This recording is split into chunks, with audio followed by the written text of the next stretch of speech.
Test.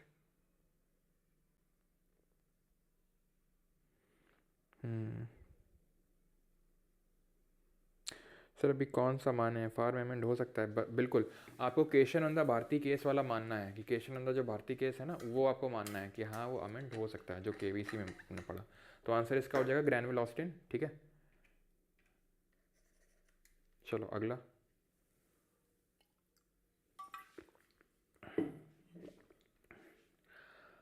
The constitution act has added the right to education to the chapter of DPSP. इसने right to education को add किया है in the chapter of DPSP 86th amendment of 2002 ने। क्या ये सही है?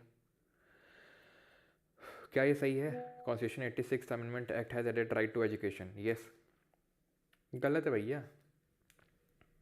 86th अमेंडमेंट ने डीपीएसपी को नहीं, डीपीएसपी नॉन जस्टिसिएबल राइट्स नहीं, अधिकार हैं हमारे लेकिन नॉन जस्टिसिएबल है।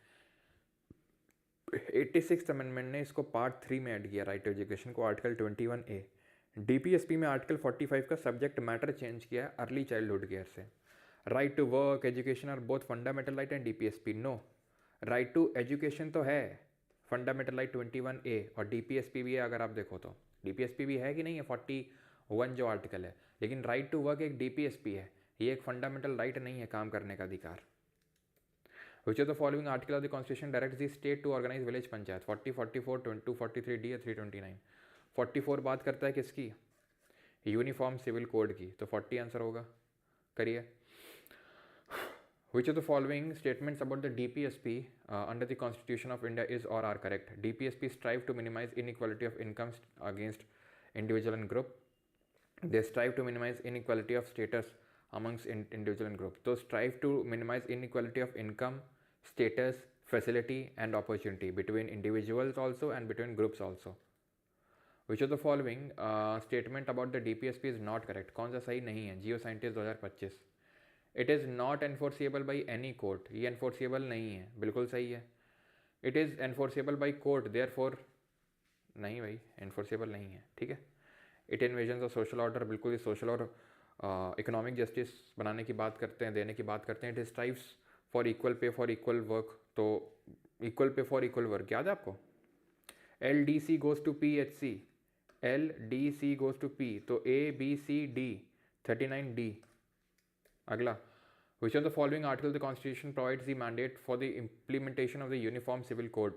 41 right to work, education and public assistance। ठीक है। 47 क्या था? 47 था आपका कि भाई जो इंटॉक्सिकेंट्स हैं उनके कंजम्पशन को रोकना है, प्लस क्या करना है, प्लस हेल्थ और स्ट्रेंथ प्रमोट करना है। ठीक है। हेल्थ स्टैंडर्ड ऑफ लिविंग को रेस करना है, इंटॉक्सिकेंट के कंजम्पशन को प्रिवेंट करना है। 51 international peace and security, 44 uniform civil code and Uttarakhand was the first state to in the independent India to implement the uniform civil code. Okay. Under the Indian constitution concentration of wealth violates, concentration of wealth LDC में C क्या था? Concentration of wealth, और DPSP है ये। ठीक है। Which of the following is not a part of the Article 51 of the Constitution of India? बताइए निम्नलिखित में से कौन सा भारत के संविधान का अनुच्छेद 51 का हिस्सा नहीं है? ये पूछा आपसे। बताओ कौन सा हिस्सा नहीं है, ये आपसे पूछा है। तो promote international peace and security, yes. Maintain just and honourable relations between nations, ये दोनों तो मैंने आपको बताई थे। Use of UN peace keeping forces for resolution of international dispute, UN peace keeping force का इस्तेमाल करो और इंटरनेशनल डिस्प्यूट को रिजॉल्व करो। Encourage settlement of international dispute by arbitration, arbitration से मध्यस्थता करके डिस्प्यूट रिजॉल्व करना है। UN पीस कीपिंग फोर्स हमारी थोड़ी ना है, वो तो UN की है। UN यूज़ करेगा कि हम करेंगे उसका? इवन जो पीस कीपिंग फोर्सेज होते हैं उनको ध्यान रखना ब्लू हेलमेट बोलते हैं, क्योंकि वो लोग उनकी ब्लू ड्रेस होती है और ब्लू कलर का वो हेलमेट लगाते हैं, इसलिए। ठीक है। और इंडिया का सबसे ज़्यादा कॉन्ट्रीब्यूशन है UN पीस कीपिंग फोर्सेज में। हमारे जो फोर्सेस के लोग होते हैं उन्हीं को भेजा जाता है UN पीस कीपिंग फोर्सेज में। ऐसे हर देश कॉन्ट्रीब्यूशन करता है, हमारा देश जो है वो सबसे ज़्यादा कॉन्ट्रीब्यूशन करता है। Part 4A of the constitution deals with which of the following areas? तो पार्ट 4A डील करता है फंडामेंटल ड्यूटीज़ से, हमने देखा था, जिसको कि हमने ऐड किया था 42nd अमेंडमेंट से सरदार सोरेन सिंह कमेटी के रिकमेंडेशंस पे, जिसमें उसने 8 रिकमेंडेशन दिए थे, 5 उसके लिए थे और 5 गवर्नमेंट ने ऐड किए थे, 10 ऐड किए थे 51A में, और उसके बाद 11वां ऐड किया गया था 86th अमेंडमेंट ऑफ 2002 से। The idea of the fundamental duties in the constitution of India is inspired by the constitution of Ireland, गलत है, रशिया से लिया है, जो पहले USSR हुआ करता था, सोवियत यूनियन बोलते थे उसको। Fundamental duties were incorporated in the constitution of India upon the recommendation of Swaran Singh committee, yes. The fundamental duties are justiciable through a writ, गलत, तो आंसर हो जाएगा 2 ओनली, जस्टिसेबल नहीं है। Again, which of the following provisions of the constitution of India was not adopted from the British constitution, इनमें से क्या चीज़ Britain के कॉन्स्टिट्यूशन से नहीं ली गई है? First pass the post system, अभी पढ़ा नहीं है, पढ़ाऊंगा आगे जब पार्लियामेंट चैप्टर करेंगे तब, ठीक। तो ये नहीं हो, मतलब ये लिया गया है, डीपीएसपी नहीं लिया गया बिकॉज ये आयरलैंड से लिया गया है, ठीक है। देन अगला करिए 12th, the changes made by the 42nd amendment of 1976 in the fundamental duties under the constitution of India were based on the recommendation of which committee? तो फंडामेंटल ड्यूटीज़ जो हमने ऐड करी हैं वो किस कमेटी के रिकमेंडेशन पे based थी? तो these were based on the Sardar Swaran Singh committee. 13th, which of the following is not a fundamental duty enshrined in the constitution of India, इनमें से कौन सी मौलिक कर्तव्य नहीं है जो कि हमारे संविधान में लिखी नहीं है? कौन सी है बताइए? तो पहला है to abide by the constitution, ये तो पहले नंबर की ड्यूटी है, article 51A sub clause A में है ये तो, ठीक है। टू अबाइड, ए से अबाइड। नेशनल एनिमल और नेशनल बर्ड को प्रोटेक्ट करना है, ऐसा तो कहीं नहीं लिखा नेशनल एनिमल नेशनल बर्ड को वो करना है। To value and preserve the rich heritage of composite culture, culture क्या है, हेरिटेज क्या है? फोर्ट है, एफ से फोर्ट, किला है। Public property abjure violence, an eye will make the whole world blind, यानी कि वायलेंस नहीं करना है। 14th, which of the following is or are fundamental duties under the constitution of India? CSF में assistant commandant के paper में पूछा गया क्वेश्चन है, बताइए। Respect national song, national song तो नहीं था, कॉन्स्टिट्यूशन था, नेशनल एंथम था, नेशनल फ्लैग था, ठीक है। Renounce practices derogatory to the dignity of women, yes, E वाले में था। एब्ज्योर वायलेंस, आई वाले में था। Render military service when called upon to do so, yes, ठीक है, ये था डी वाले में। To defend the country and render the national service when called upon to do so, तो कौन सी ड्यूटी है? 2, 3, 4 सब है, 2, 3, 4 सब है इसमें, तो इस क्वेश्चन के ऑप्शन है गलत, ठीक है, क्योंकि 2, 3, 4 तीनों ही फंडामेंटल ड्यूटीज़ हैं यहाँ पे, पहली वाली नहीं है लेकिन बाकी सब हैं यहाँ पे, ठीक है, तीनों हैं 2, 3, 4। क्योंकि आप देखो ना 5वीं वाली में लिखा है ई में, to renounce practices derogatory to the dignity of women, abjure violence करना है ई, और सॉरी आई, और डी में आपका to defend the country and render the national service when called upon to do so. 15th, अब यहाँ पर हमारे यूपीएससी के होते हैं क्वेश्चंस खत्म। अब हाँ, टेस्ट ऐप में ही होगा, ऑब्वियसली बात है। आपको टेलीग्राम चैनल कैसे ज्वाइन करें? लिंक डिस्क्रिप्शन में दिया होगा, या परमार SSC सर्च भी कर सकते हैं। प्राइवेट टेलीग्राम ग्रुप नहीं भाई, वो पब्लिक, प्राइवेट तो अब जब बैच में एनरोल करोगे तब, ठीक है, ओके।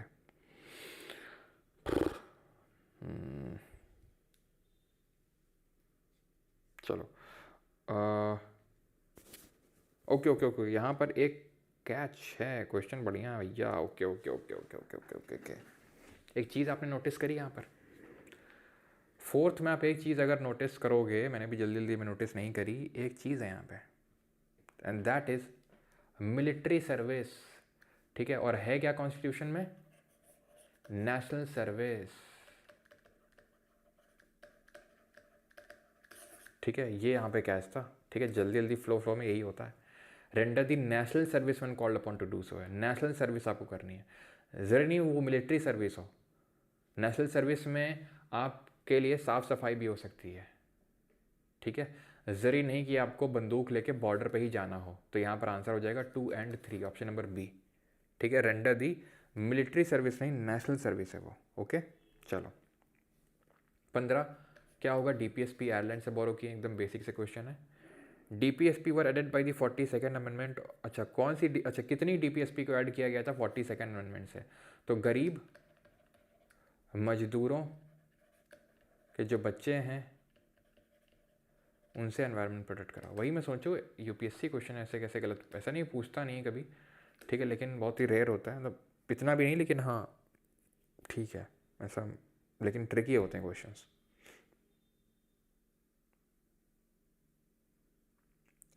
जान लोग को क्या भूल लग गई है, मतलब चलो तो यहाँ पे क्या था? Free legal aid to the poor 39A, participation of workers in the management of industries 43A, children 39F और एनवायरनमेंट 48A, ठीक है। तो 4 डीपीएसपी को ऐड किया गया था यहाँ पर, ऑप्शन नंबर डी। इन विच, कौन से पार्ट में डीपीएसपी? देख रहा हूँ कितना टफ क्वेश्चन पूछ रहा है। सिटीजनशिप है, ये आपका डीपीएसपी है, ये हम मंडे से शुरू करेंगे, ये फंडामेंटल राइट्स हैं। सब बेसिक से क्वेश्चन है यार, थोड़ा ढंग सा का क्वेश्चन करते हैं। ये करो, with respect to DPSP under the Indian constitution the organisation of village panchayat क्या है? ऑर्गेनाइजेशन ऑफ विलेज पंचायत क्या है? कैसी DPSP? Gandhian, intellectual, socialistic, new liberal? New liberal तो हमने पढ़ा भी था, लिबरल इंटेलेक्चुअल पढ़ा था, ठीक है। तो आंसर होगा पंचायत बनाना गांधीयन प्रिंसिपल है। Okay okay. The directive principles are primarily based on which of the following ideologies? नीति निर्देशक सिद्धांत मुख्यतः निम्नलिखित में से किस विचारधारा पर आधारित है? State development, individual right, national security या फिर सोशल वेलफेयर? तो ये हैं आपके सोशल वेलफेयर पे। DPSP क्या एम करते हैं, क्या स्टैब्लिश करना है? क्या स्टैब्लिश करना है? Democratic dictatorship, welfare state, police state या फिर कैपिटलिस्ट स्टेट? तो वेलफेयर स्टेट स्टैब्लिश करना है DPSP को, इनका एम है। Equal pay for equal work किस में दिया हुआ है?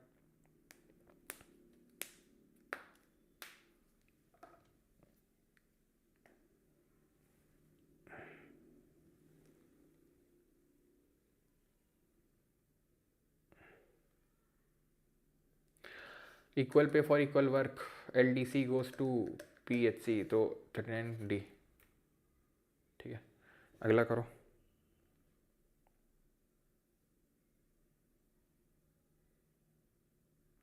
Sir is lowest in, yes yes aspirant, बिल्कुल क्लस्टर ऑफ विलेज होता है। चलो, तो आंसर क्या हो जाएगा? That justice is not denied to, चलो बोलें which constitution provision direct the state to ensure that justice is not denied to? Okay, 39A free legal aid to poor, ताकि पुअर को भी फ्री लीगल एड मिल सके। Even हमने, आप खुद देख लो, हमने तो अजमल कसाब तक को लीगल एड दी थी, ठीक है। अजमल कसाब तक को लीगल एड दी गई थी भाई, तो यहाँ के पुअर को तो दी जाएगी। सब बेसिक क्वेश्चन है यार एकदम, ये क्वेश्चन में कोई दम नहीं है। Which of the following BPSC question है, do not follow the directive Gandhian principle? तो कौन फॉलो नहीं करते हैं? ये करता है, ये लिबरल इंटेलेक्चुअल है, ये करता है, ये करता है कि नहीं करता है? नहीं करता है ये। राइट टू वर्क सोशलिस्टिक है। तो 1 and 3 ऑप्शन नंबर डी, ठीक है।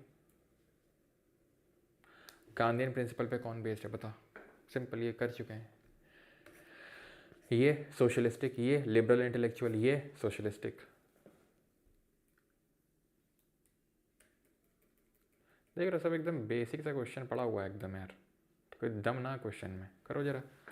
Protection of environment and wild life is mention in which article of the constitution? पर्यावरण और वन्य जीव के संरक्षण का उल्लेख। मॉन्यूमेंट, एनवायरनमेंट, 47 क्या था? 47 था। 46 में SC/ST था। फिर उनका इंटॉक्सिकेंट ड्रिंक वगैरह नहीं पिलाना है उनको, और उनका स्टैंडर्ड ऑफ लिविंग रेज करना है, ठीक है।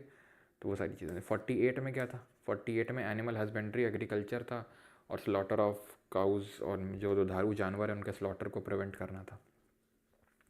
Promotion of international peace and security 51 में हो जाएगा, ठीक है। एक ये वाला कर लो, which of the following DPSP is not provided by the constitution for its citizens? कौन सी नहीं मिली हुई है DPSP? Not. Ownership of the community material resources not distributed, protection of children and youth against exploitation, adequate means of livelihood, equal pay for equal work.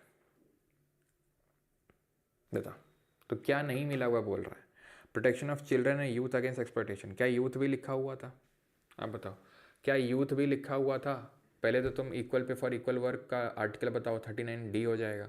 Adequate means of livelihood 39A हो जाएगा, ठीक है। और यहाँ पर अगर बात करेंगे तो आंसर क्या हो जाएगा? Protection of children and youth against exploitation, ownership of community material distributed, ये हो जाएगा, ठीक है। Ownership of the community material resources not distributed, भाई डिस्ट्रीब्यूट करना है, जो ओनरशिप है कम्युनिटी मटेरियल रिसोर्सेज का उनको इक्वली डिस्ट्रीब्यूट करना है। उसमें ये क्या बोल रहा है? नहीं डिस्ट्रीब्यूट करना है।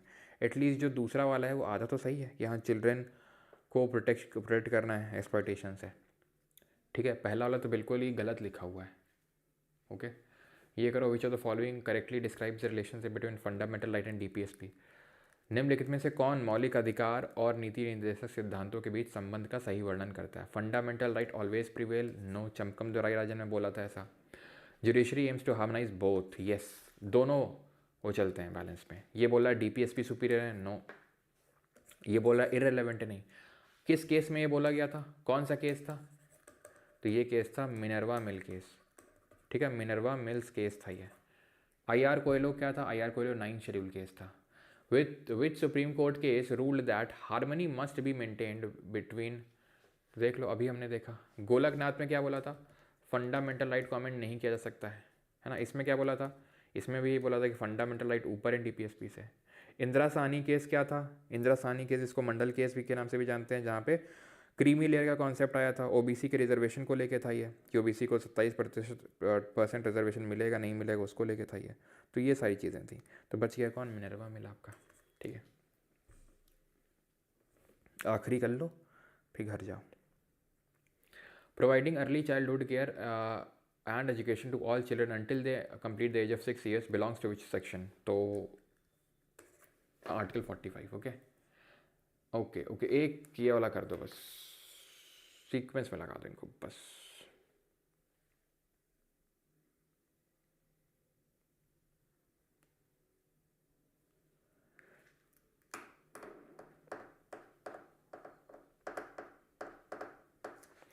करें अभी, करें करें करें करें करें करें 1951 का ही है। ठीक है, 1951 का हुआ क्या था मैं आपको बताता हूँ। चमकम दोराई राजन हुआ, क्या बोला गया, फंडामेंटल राइट ऊपर है डीपीएसपी से।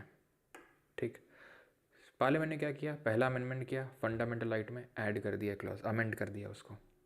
फिर ये वाला केस हुआ था शंकरी प्रसाद केस, जस्ट उसके बाद 1951 में ही, जिसमें कि सुप्रीम कोर्ट ने फिर पलटी मार ली थी चमकम दोराई राजन से। क्या बोला था, parliament can amend the fundamental right. आप समझो, क्रोनोलॉजी समझो, parliament can amend fundamental rights. Shankari Prasad Champakam Dorairajan में क्या बोला, फंडामेंटल राइट ऊपर है डीपीएसपी नीचे है। शंकरी के साथ में क्या बोला, पार्लियामेंट फंडामेंटल राइट को अमेंड कर सकती है। गोलकनाथ में क्या बोला, पार्लियामेंट फंडामेंटल राइट को अमेंड नहीं कर सकती है।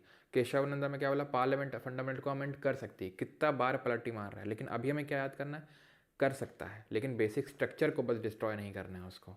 ठीक, गोलकनाथ हमने पढ़ा 1967 में हुआ है, केशवानंदा हमने पता 1973 में हुआ। तो ये तो है कि 1 होगा, 3 होगा एंड देन 4 होगा। 134 नहीं है, 134 नहीं है, 134 है, 134 नहीं है। सिंपल, दो को यहाँ बीच में रख दो। सज्जन सिंह नहीं पता है, लेकिन फिर भी कर तो सकते ही है ना उसको। अब यही वाला क्वेश्चन था जो कल हमने देखा था, जब मैंने बोला था कि ठीक है इसको हम कल करेंगे। ये आखिरी क्वेश्चन कर लो, फिर छुट्टी आपकी। सर मेरा CSR में हो गया, ओनली आपके जीएस पढ़ने की वजह से मुझे आपने, अच्छा आपने बात करने की मैंने बहुत कोशिश की, अच्छा लेकिन उसमें आप कर देना जो अभी मैंने ईमेल दिया था उसमें। ठीक है, मेल अभी मैं बता देता हूँ फिर से। आखिरी क्वेश्चन कर लो, समझाते हैं। सेकंड क्वेश्चन है मेरे को। तो UCC allows gender based personal law system to remain untouched under article 14। भाई आपसे पूछ रहा है कि विच ऑफ, ये हिंदी में है, कि ये हिंदी में आप पॉज करके पढ़ सकते हैं कि which of the following best reflects the constitutional dilemma in the UCC as discussed in debates around article 44 and article number 25। ठीक है, तो ये आपसे यहाँ पे पूछा गया है। So UCC aligns with 44 but may be seen to infringe upon, simple. Infringe करता है किस तरीके से, मैंने आपको बताया था, वो आर्टिकल 25। ठीक है, चलो ये फंडामेंटल ड्यूटीज़ के आप क्वेश्चन लगा लेना। ठीक है, सिंपल सिंपल से क्वेश्चन है। तो दूसरे क्वेश्चन में जो डाउट था वो बता देता हूँ, बाकी जो मेल था वो यहाँ था, तो आप यहाँ कर सकते हैं ask@parmarisi.in। अगर आपका सिलेक्शन हो गया या होता है कहीं पे, तो आप यहाँ पर मेल कर सकते हैं। ठीक है, चलो दूसरे में डाउट था ना।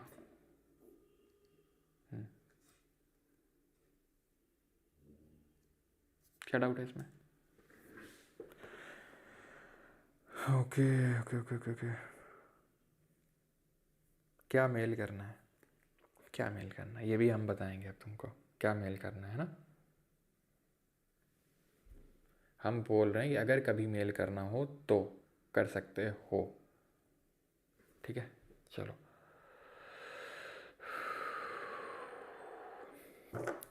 ये क्यों गलत है। 86th amendment has added right to education, तो राइट टू एजुकेशन है ही नहीं, एडेड किया ही नहीं। राइट टू एजुकेशन तो आर्टिकल 21A में ऐड हुई थी, जो कि फंडामेंटल राइट में। राइट टू एजुकेशन तो यहाँ पहले से मौजूद है आर्टिकल नंबर 41 में। और ये इसलिए गलत है क्योंकि राइट टू वर्क डीपीएसपी तो है, लेकिन फंडामेंटल राइट नहीं है, इसलिए गलत है दूसरा वाला। ठीक है, चलो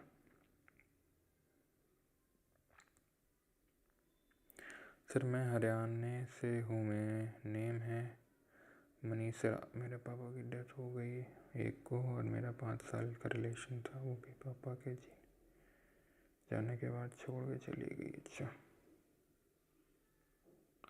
कोई बात नहीं, कम बैक स्ट्रॉन्गर। ठीक है Manish ji, come back stronger. Okay,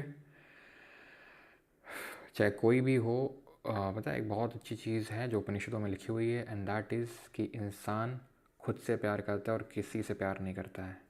यही कारण है कि क्यों वो चीज़ इकट्ठा करता रहता है या उन चीज़ों को अपने पास लाता रहता है जो चीज़ें या जो लोग उसको सुख देते हैं। क्या कभी आप उस चीज़ को अपने पास लाते हो, उस इंसान को अपने पास लाते हो जिससे आपको दुख हो? नहीं। क्यों? क्योंकि आप अपने आप से प्यार करते हो और आप खुद के लिए अच्छा चाहते हो।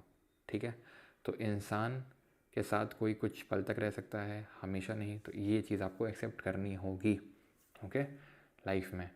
तो आपको उस माइंडसेट से आगे लाइफ में वो करना है कि भाई हर कोई हमेशा आपके साथ लाइफ में नहीं रहेगा, लेकिन आप अपने साथ हमेशा रहोगे। इसलिए आप जो है खुद के लिए जो है वो करो कि भाई आपको खुद लाइफ में प्रोडक्टिव बनना है, खुद को लाइफ में सक्सेस पानी है। हर चीज़ आ जाती है, ठीक है, कोई छोड़ के चला गया, ओके।